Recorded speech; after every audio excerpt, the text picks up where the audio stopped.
আসসালামু আলাইকুম। এটা কিন্তু একটা জিয়ারত অনুষ্ঠান। আমি কিন্তু অনেক ভিডিও এগুলো দিয়ে করেছি। তো এখন এখানে বয়ান চলতেছে। তো বয়ানের পরে নামাজ হবে। নামাজের পরে এখানে দোয়ার অনুষ্ঠান হবে। মূলত এখানে দোয়ার জন্যই সবাইকে দাওয়াত করে আনা হয়েছে।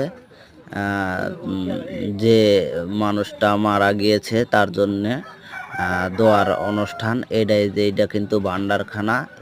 এর মধ্যে সব কিছু রান্নাবাড়া করে রেখে দেওয়া হয়েছে। এখানে থেকে সবাইকে খাবার পরিবেশন করা লাগবে। এখন কিন্তু নামাজ হচ্ছে। নামাজ পরে দোয়া হবে। দোয়ার পরে খাদ্য খাওয়া। যাদেরকে দাওয়াত করা হয়েছে তারা কিন্তু সবাই এসেছে। আবার মানে অনেকেও বিনা দাওয়াতেও আসে। তো যাই হোক, আলহামদুলিল্লাহ, এটা কিন্তু মানুষের জন্যেই তৈরি করা হয়েছে।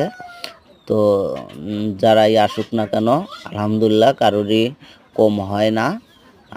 আল্লাহ এর মধ্যে বরকত দেয়, সবারই খাদ্য এখান থেকে হয়ে যায়। তো এখানে এই যে রান্না বাড়া হচ্ছে, এই যে রান্না করা হচ্ছে, দেখুন এখানে কিন্তু অনেকগুলো ডেকচি একসঙ্গে তুলে রান্না করা হচ্ছে।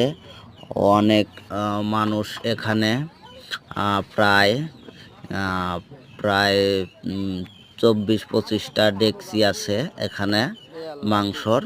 এটা একেবারে রান্না করা হচ্ছে। তো এই রান্না করার পরেই কিন্তু খাবার দাবারের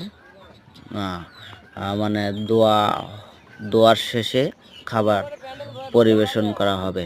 অনেক লোক কিন্তু এখানে খাবার পরিবেশন এইভাবে বসে সবাইকে একসঙ্গে খাবার দেওয়া কিন্তু অনেক কঠিন কাজ।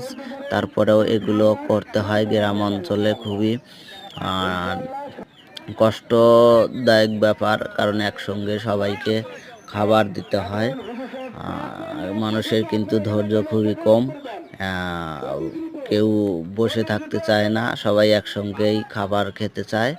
তো যাই হোক, অনেক মানুষ, 5-6 হাজার মানুষের খাবার একসঙ্গে পরিবেশন করতে হয়।